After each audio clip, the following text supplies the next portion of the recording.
You're watching Missouri Western Television. It's the middle of summer and a lot of changes are happening at Western. Today we'll take a look at some new developments in departments across campus. We also talked to a couple of students who participated in a great study away opportunity in Europe. Stay tuned for this and other Western stories on this July edition of Western Reports.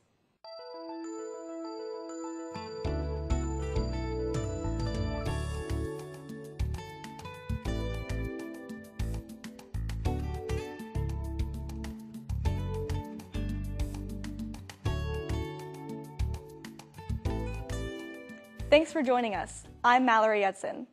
In June, a journalism class traveled to Europe for 17 days to expand their knowledge of global journalism. They presented at a number of conferences and learned about their focus on media in other societies and culture around the world. We talked to two students about the amazing opportunity and how it benefited their educational experience. The Study Away program is a program that's set up to provide students with a chance to do exactly that, to study away at other places, be it in the United States or in other countries. The trips range from anywhere from 3 or 4 days to full semester or year abroad programs. Well, the program, I first got the idea for the program when attending a conference, an international journalism conference in Greece 3 years ago.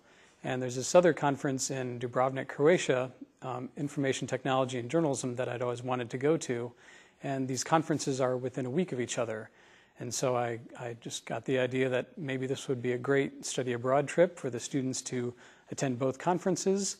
And then I knew in the spring of 2010 that I would be teaching a special topics class. So I decided to make the class journalism research, a global journalism research class. And so then the students were able to do research, which they were then able to present at one of these conferences. Dr. Berglund decided to do a class for Study Away, and in order to do that, of course, he had to come up with curriculum that we could do to present at conferences. This is the first time he's done a trip like this, so what we did was we all picked a topic we wanted to research according to journalism. So the class was last semester, which was the spring semester, and it was a Tuesday night class, which was kind of painful.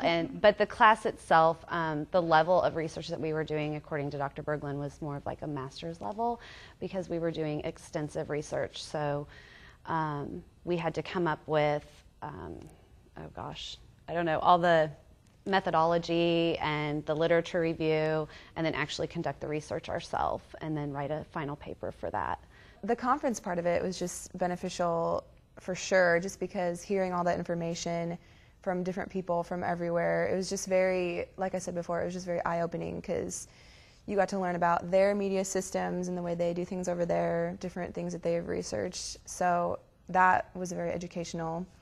And then just being over there in general, I think even if we wouldn't have gone to conferences, would have been a very good experience because we got to see so many things with so much history. We got to learn about the different cultures of the places that we were at. It was just amazing to meet that many people and just to see how they live. It was very cool.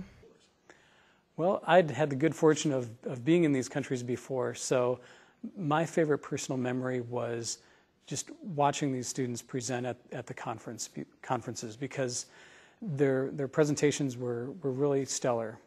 Their methodology, the data they were able to collect and find, the quality of their presentations was just really superior. And so it was a real joy for me to be able to see these students, to watch them present at these conferences and to really do a really bang-up job. And for me, one of the best parts was that had these students had more gray hair and a PhD after their name, the presenters wouldn't have known that these were students. The quality of their research and presentations was really top-notch, and I fully expect some of these presentations, some of these projects to end up getting published in journals as well.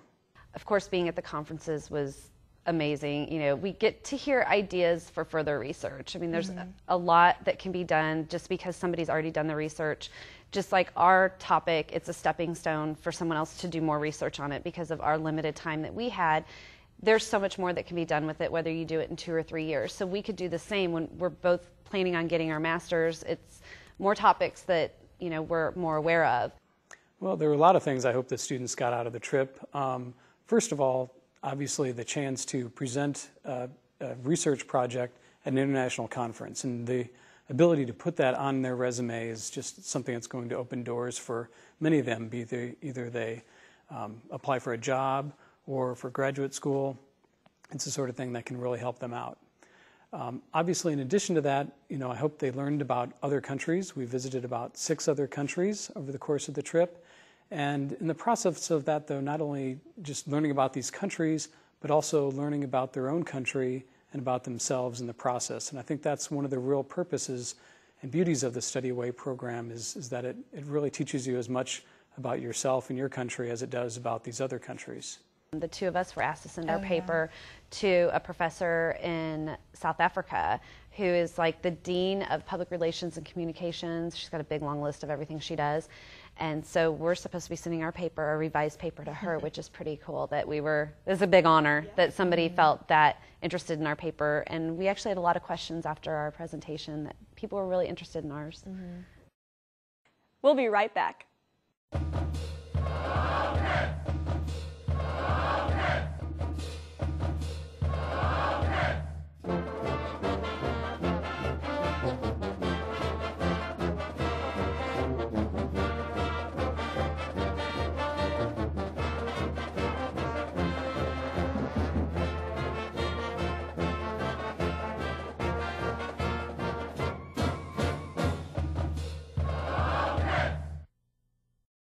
Do you ever wonder what goes on in the arts community in St. Joseph?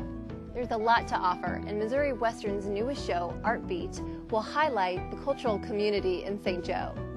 We'll bring you theater, music, museums, art, activities for kids, and much, much more. I'm Stacy Park. Please join me for Art Beat on Missouri Western Television at the times you see here. You can also watch us on the web at missouriwestern.edu/artbeat.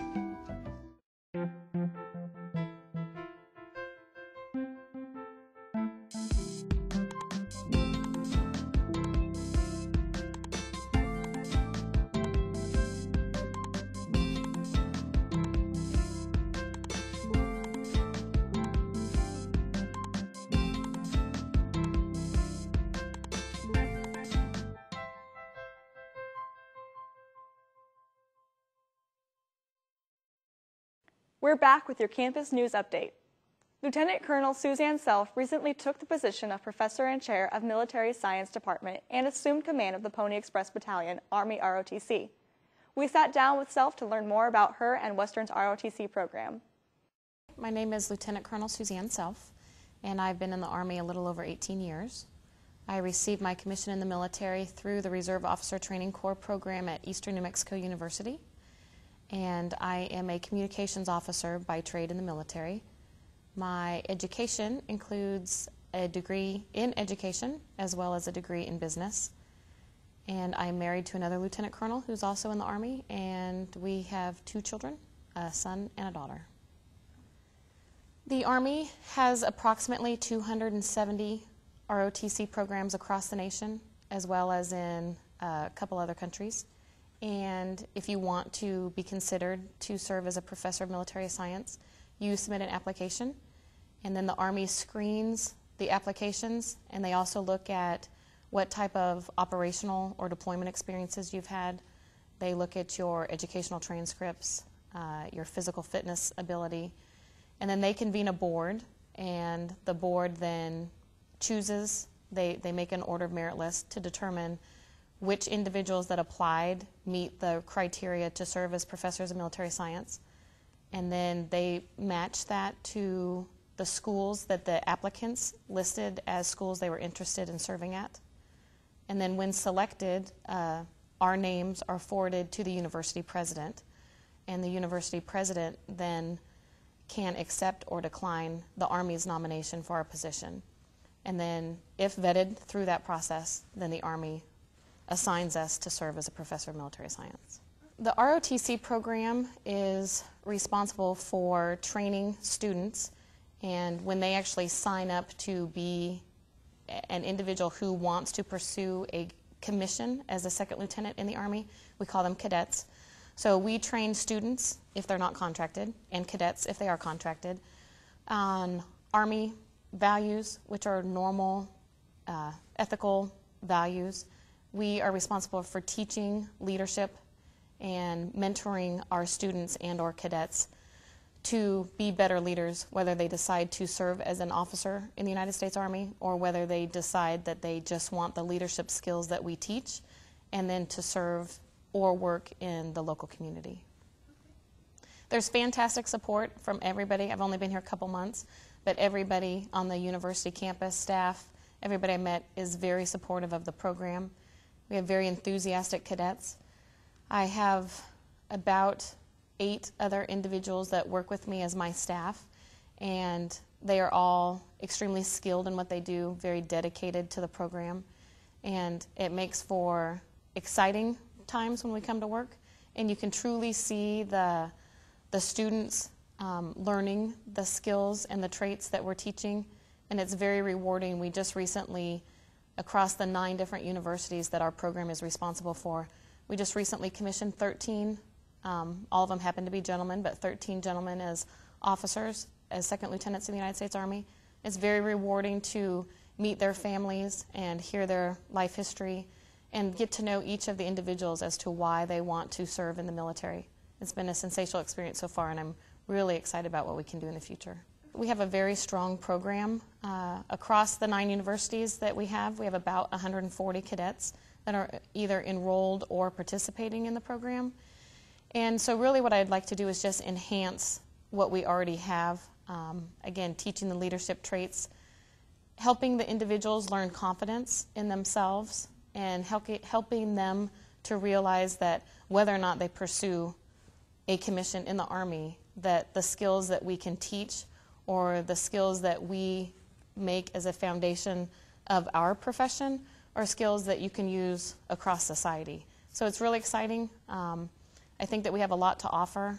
And again, we have the opportunity to have students enroll in our classes that are not interested in actually serving in the military, but if they're interested in just learning more about leadership, we have that opportunity available to students across the campuses as well. A $26,000 donation helped get the nursing department its newest mannequin. The SimMan 3G is a state-of-the-art interactive mannequin and is the closest thing to a live patient that students can practice with. We spoke with Roger Volkel about the new mannequin, nicknamed Otto, how it works, and why it is great for students.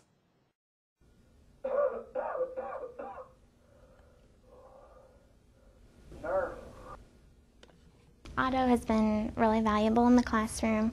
It kind of changes up the way that we're learning. You know, some days we might be taking notes, and then the next day Otto is in the classroom and we can just get to practice and see what we've been taking notes on. And Otto does everything. He's like the next best thing to having a human patient. If we didn't have Otto, we would be practicing on other students as actors, and when another student's laying in the bed and you're the other student's nurse, you know, there starts a little giggling and it kind of escalates and it makes it much more realistic with Otto, and it helps you be more confident. It doesn't make you feel like you're going to go into a patient's room and start giggling when you get in there. When they work with them here in the lab one-on-one, they actually feel the stress and the nervousness of being with a patient, and are able to practice, and yet it's not a real patient. It's a very real situation, but yet it's not a real patient, so they can we can start over, and they can try again, and I think that's quite a benefit. There's a lot more he can do that we haven't gotten ourselves around to doing yet. So students can administer medication and he will react accordingly. So he can die, we can put him through a code. take his vital signs, feel his pulse. When you're listening with your stethoscope, you can hear respiratory and bowel sounds. You can test blood sugars. He has an IV in his arm. You can pretty much do anything. You put the O2 stats on his finger and it actually reads up on the computer screen. He'll sweat, and so when we were learning about diabetes and somebody being hypoglycemic, you know, if we had just a normal mannequin or a student that we were practicing on, they could tell you, I'm sweating right now. But, you know, to actually see it, it's kind of one of those cues. I think everybody loves him. Oh, thank you. We get to take him into the classroom in the mornings, or, you know, it'll be kind of a surprise. Instead of doing lecture one day, Otto will be in the classroom when we get there, and we get to see what we've been learning about in action and just put everything to use instead of just writing it down on paper and studying it. I think it's a very good thing, and as we get more adept at operating Otto, it will be even of greater benefits to students. Don't leave me. This summer means progress for Western athletics. Construction is in full swing for the spring sports complex, and the Kansas City Chiefs will be training right here on our campus. Hi everyone, I'm Ryan Minley from Missouri Western State University and GoGriffins.com, and we're here with another update on the Chiefs training camp construction process. And I'm standing across Interstate 29, which gives us a pretty neat look at the brand new Griffin Indoor Sports Complex. Of course, that is the catalyst for Chiefs Training Camp 2010, which will be on the campus of Missouri Western later this summer. And joining me right now to talk a little bit about that is the newest member of Missouri Western staff, Mike Halloran, the new Director of Athletic Facilities. Welcome. Thank you, Ryan. It's a really exciting opportunity, and looking forward to all the challenges that await both of us in the future. That's right. Well, you're new to Missouri Western. You're not new to St. Joseph, and you've got a little experience with this. Tell folks what you did for the last long time. I've worked in St. Joseph for over 20 years, that entire time with the Parks and Recreation Department, athletic facilities and programs, from an entry-level position to a supervisor position, and so know the area. I've worked a lot and really close with the staff at Missouri Western, whether it's the coaches or administration. So looking forward to the opportunities that await all of us at the university. Okay, you're walking into this complex, which is really getting close to being finished. I mean, it looks like almost a finished product. Tell me about where they are on. The indoor facility is really, whether it's on schedule or I think probably a little ahead of schedule. Some of the things we've seen recently, they've started to clear the parking lots, pour curbs, getting ready for asphalt to go down for the actual parking lots, and doing a lot of concrete and landscape work around the facility. Indoors, the office complex really is pretty close to complete. They're laying turf in the indoor practice facility. It's a pretty strenuous and time-consuming job. They cut out all the numbers and all the hash marks and all the markings on the field, so that takes a little bit of time. That's the next project in the indoor facility. The main component of this camp is not the facility as far as what the fans are going to be seeing. Obviously, 90% of camp's going to be held behind that facility on the brand new practice fields. Tell me a little bit give me an update on where we are with those. The practice fields, 2 new fields, fully irrigated. They'll be enclosed as far as a chain link fence around them. Fields consist of Bermuda turf, sports prescription turf, but they wanted to mirror their playing surface that they have at Arrowhead, so that was the choice in what they wanted to do with the turf on the practice fields. But yeah, it's going to add something to the entire complex of having these 2 really state-of-the-art practice facilities for Missouri Western athletes and students to use after the Chiefs are gone. Talk about what it means to see this thing really take shape, going from a concept to real life. Well, it's just like you said, Ryan, it's actually coming to life. I mean, the opportunities for our community, for Missouri Western student athletes, as well as the Missouri Western community, are just limited to our imagination. And like I said, it's starting to breathe, and the completion of it is just going to generate a lot of buzz in our community in advance of training camp. And then I hope following training camp as well, that we get the community exposed to not only what training camp means to this facility, but what these wonderful new athletic facilities mean in our community. In March, Western became the third all-Steinway piano school in the state. This month brought the arrival of the Steinway Grand Piano. Dr. Matthew Edwards, Director of Keyboard Studies, gave us an inside look at the new piano. The Steinway, the policy is, or the way they do it, I should say, is if you're purchasing a 7-foot grand or a 9-foot concert grand. They don't keep those in stock in the local showrooms as much, so you actually go to New York City to the factory where they make it, and you get to choose in a room full of 9-foot Steinways which one you would like. So we had 5 to choose from initially, but then they brought 2 others in that they weren't quite finished with, and as it turned out, this was one of those 2. And I went with Dr. May, my colleague, and we pretty quickly knew this was the one. The sound of the instrument, there was just something about it that really spoke more than the others. It's kind of like if you imagine a camera or 2 different televisions. One gives more vibrant colors than another. And you can't really put it into words, but there's something you like more about that one television. I mean, this is kind of the crown jewel of the pianos, if you will. We have 3 9-foot concert Steinways already.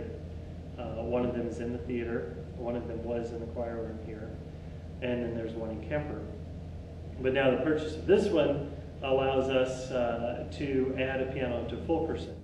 And then this piano will, in the fall, move to the theater and be our premier concert piano.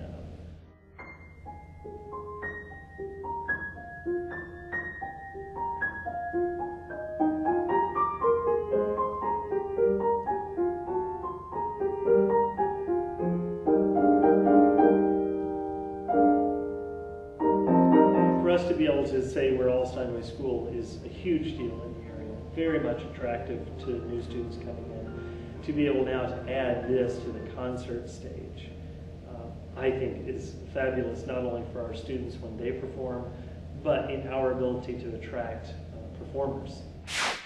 Here's your Money Minute with Matt Brock from Edward Jones.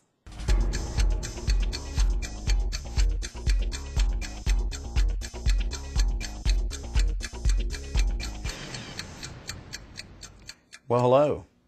We want to address some of the options in this session that are available to you to help you fund your college education. Certainly dealing with the financial aid office to determine what loans or grants or scholarships might be available is always appropriate and highly recommended. The individuals at your financial aid office are there to assist you in finding ways to make your college experience affordable. Secondly, it's about ways that we can save money outside of what we may qualify for through the financial aid office to help offset expenses while we're in college. 529 programs, Missouri's Most Savings Program, Coverdell Savings Plans, those are all options to help us in paying for college. By talking to a financial advisor or a financial professional about the options that could be available to you to assist in those expenses would certainly be appropriate. Sitting down and determining how much you can afford to pay and apply towards college expense and what resources in total are available out there to help you pay for those costs. In addition, if you're working a part-time job, we want to make sure that we're not working so much that it does affect the quality of your work while attending school.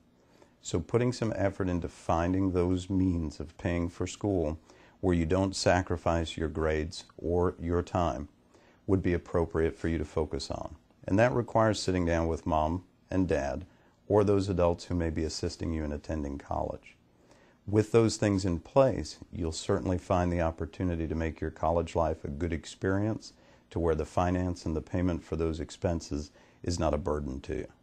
And thank you for listening. We wanted to know how students feel about the new sports facilities and the Chiefs training camp going on this summer. Here's this month's buzz.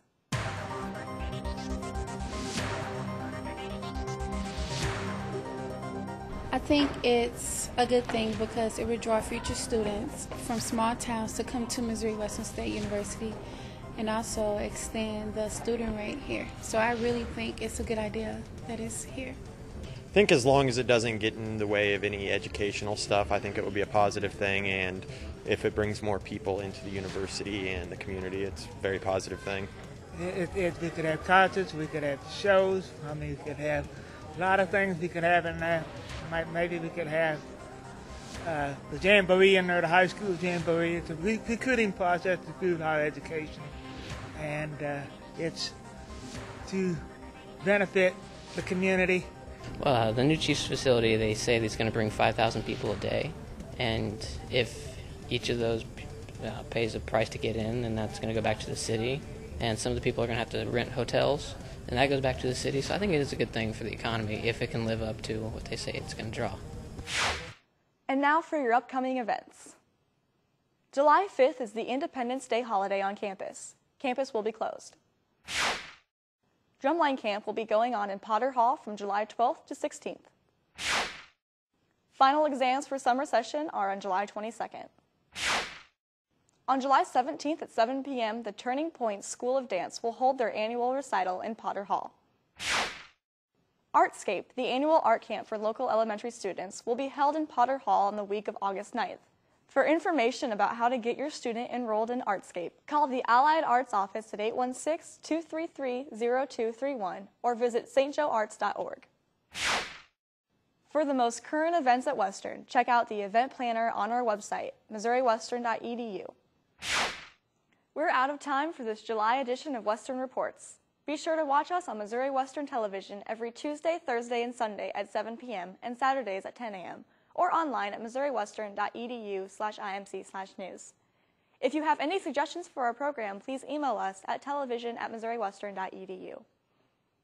New programs air at the beginning of each month. I'm Mallory Edson. Thanks for watching.